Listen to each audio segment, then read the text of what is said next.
Fernando Henrique Cardoso ele é o homem mais perigoso da República para mim.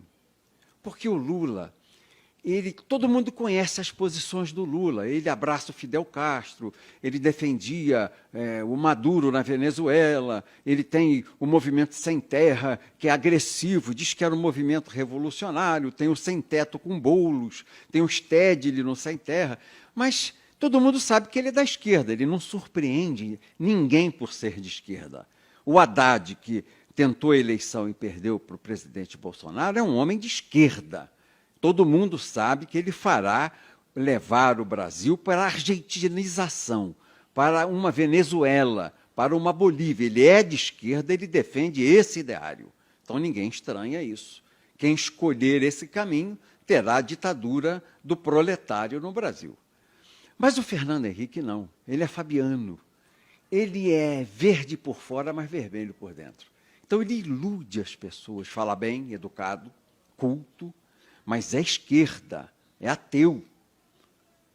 Ele é um homem que não crê em Deus, ele não tem nossos credos, ele não enxerga os valores de família como nós enxergamos, ele não enxerga os legados dos nossos antepassados como nós enxergamos, ele não enxerga a soberania nacional como nós vemos, ele não enxerga o conceito de pátria como nós enxergamos. Ele não é um homem que use a palavra em nome de Deus, em nome de Jesus. Não, ele não é isso. Ele é um homem de esquerda com pose de classe média. Então, ele engana, é o pior dos homens para mim. É o que não assume o que é e te induz ao erro.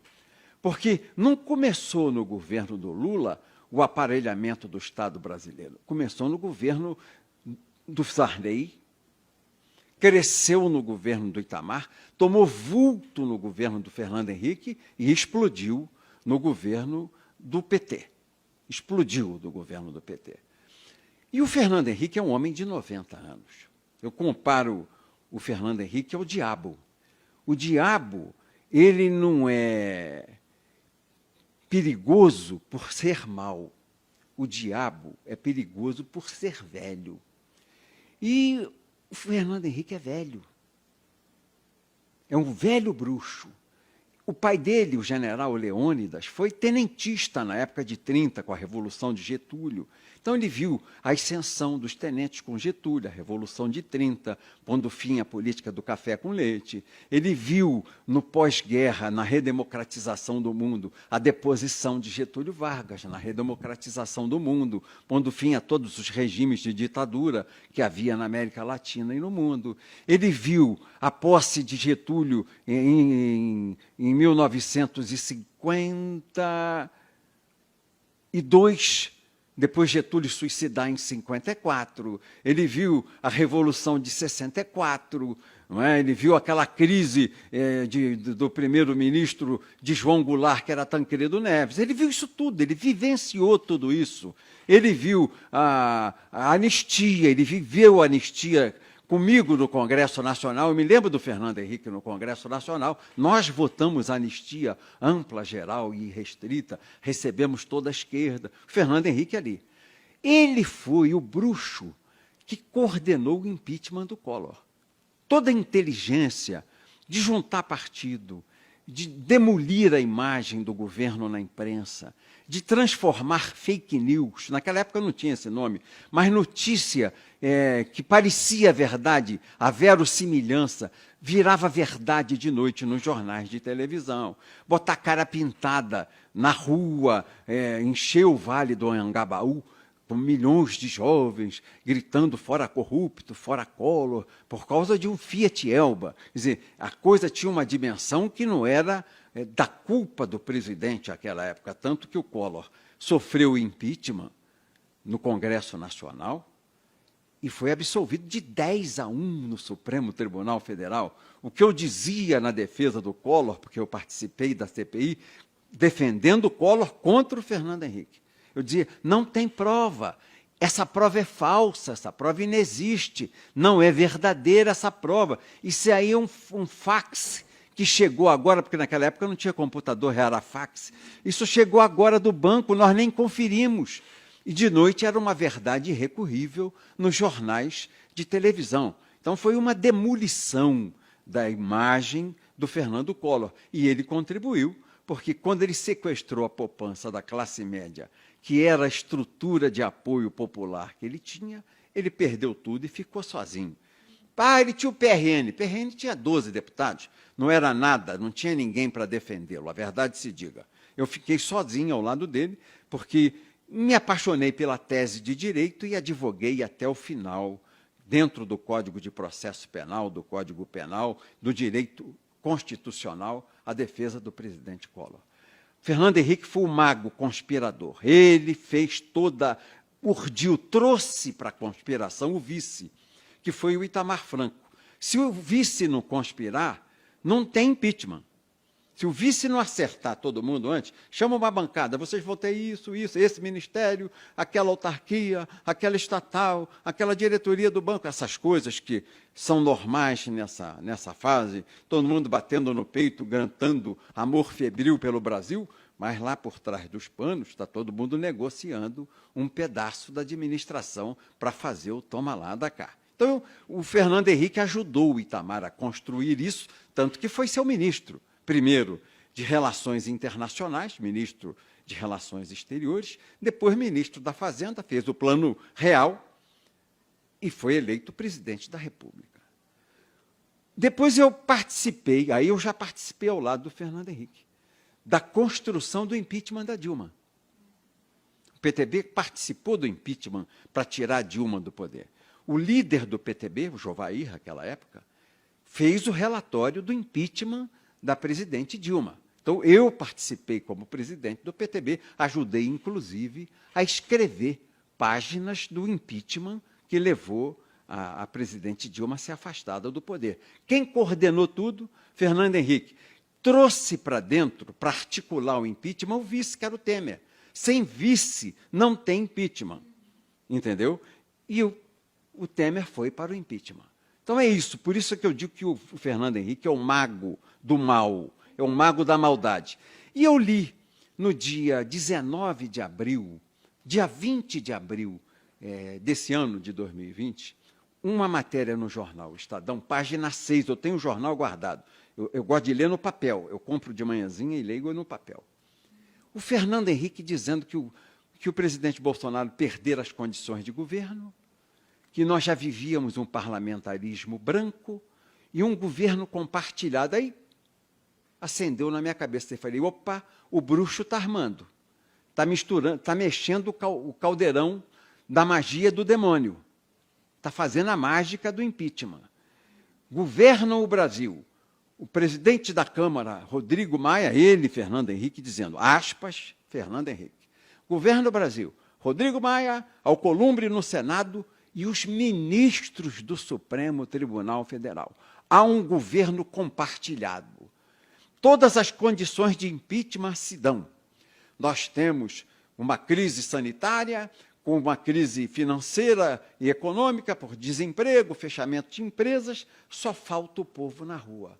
Falei, o Fernando Henrique está montando o impeachment do presidente Jair Bolsonaro. Aí, acabei de ler os jornais, pego eu a revista Veja. Nesse mesmo fim de semana, véspera do dia 21, dia de Tiradentes. Fui ler a Veja, páginas amarelas, Rodrigo Maia. Está lá o Rodrigo. Primeiro-ministro, em página amarela, o jornalista da Veja chamava o Rodrigo de primeiro-ministro. E ele, todo vaidoso, primeiro-ministro. Porque o senhor lá na Câmara já é conhecido como primeiro-ministro.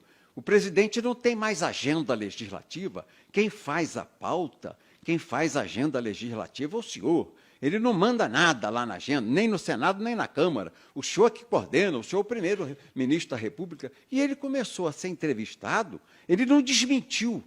Porque o que faria um presidente da Câmara a sério? Repilo. Eu não sou o primeiro-ministro. Sou o presidente da Câmara. Se você que está me entrevistando, Berenice, disser o primeiro-ministro, eu digo, repilo. Repilo, não faça isso. Não me gere essa crise. Não é correto com o presidente da República. Eu sou um presidente de poder. E o Rodrigo Maia se deixou chamar de primeiro-ministro, todo pimpão, todo vaidoso, todo gabola. Eu estou lendo aquilo, aí tem uma frase dele que eu vi que era desconstrutiva ao governo. Saiu em negrito, a página amarela da Veja, ela dá assim, umas frases em negrito. Tem a entrevista em caixa baixa, e aí saem uns leads assim em negrito. Tinha o primeiro negrito. O ministro Paulo Guedes não é um homem sério. Que eu parei, olhei aquilo, falei, está armado o jogo. Não existe coincidência política. Essa entrevista do Rodrigo Maia, presidente da Câmara, junto com a do Fernando Henrique no Estadão, Veja Estadão, isso aqui é prenúncio de golpe contra o presidente. Aí comecei a telefonar para os deputados do PTB, para deputados de outros partidos, meus amigos, senadores, e comecei a ver que estavam repristinando uma emenda constitucional de 2001, de um deputado federal de Alagoas, para fazer a reeleição no mesmo ano, na mesma legislatura, para presidente da Câmara e presidente do Senado. Aí eu perguntei aos deputados, mas reeleição por quê que o Rodrigo quer? Não, nós estamos ouvindo dizendo aqui que ele monta o impeachment, ele aceita a denúncia, e aí a gente vota na troca. Olha só, isso... Na troca, a gente vota a reeleição para o mesmo período dentro da mesma legislatura. Então, ele vai dar a cabeça do presidente e vem aí a condição de se alterar a Constituição para permitir, dentro da mesma legislatura, que ele seja de novo conduzido à presidência. É esse o jogo. Aí eu abri o bocão deste tamanho. Foi quando eu dei a entrevista a um jornalista investigativo, Oswaldo Eustáquio. Uma live que deu 2,5 milhões de pessoas ao vivo assistindo, e no dia seguinte à noite, falei ao Pingo nos Is da Rádio Jovem Pan, 3 milhões de pessoas. Então, falei a 5 milhões de pessoas. E, durante a entrevista que eu dei, o presidente Bolsonaro, alertado, passou a assistir a entrevista, porque o Bolsonaro não tem malícia. É engraçado no Bolsonaro que ele não tem essa malícia política de ver esse tipo de construção conspiratória. Ele não tem essa coisa dolosa do Fernando Henrique, essa coisa dolosa que o Rodrigo Maia já tem, apesar de ser jovem, mas tem o pai na política, foi político muito tempo, o pai prefeito do Rio, então já tem aquele dolo, aquela maldade política. O Bolsonaro sempre foi um artilheiro, sempre foi um combatente de frente, nunca um articulador de fazer o mal, um Temer, que vai mexer um peão no tabuleiro, pensa qual é a atitude, qual é a consequência, o que vai acontecer na 5ª julgada, na 6ª julgada, na 10ª julgada, já mede na frente. O presidente Bolsonaro é rompedor, ele é franco, ele é sincero, ele é honesto na maneira de ser e é honesto na maneira de agir. Então, ele ligou a televisão, foi ver, aí ele entendeu a armação. Ele percebeu que estavam conspirando contra ele. Nós conseguimos abortar o impeachment no Congresso, na Câmara, esses 35 pedidos que há. Nós conseguimos abortar, porque nós matamos a tese da reeleição e perdeu força o Rodrigo Maia como primeiro-ministro, que ele nunca foi, voltou a ser o presidente da Câmara, ele perdeu força para aprovar uma emenda de reeleição para ele ser presidente por mais 2 anos, ou o Alcolumbre mais 2 anos de presidente. Perdeu força. Aí eu começo a perceber que o braço vai para o Supremo. Um ativismo judicial monstruoso. Um Supremo de esquerda, todo aparelhado pelo PT e pelo PSDB, que começa a confrontar, a usurpar legítimas ações do presidente da República, legítimas competências do presidente da República e tentar, de público, desgastá-lo, vergastá-lo, desmoralizá-lo, apequená-lo, comprimir o presidente no canto do rinque, no córner, para bater nele. Então, todo ministro se arvorou presidente. Nós deixamos de ter o presidente da República eleito pela vontade do povo, todo o poder emana do povo, para termos 11 presidentes autônomos no Supremo Tribunal Federal, 11 presidentes nomeados por partidos políticos de esquerda. Quer dizer, um absoluto escândalo, uma absoluta vergonha.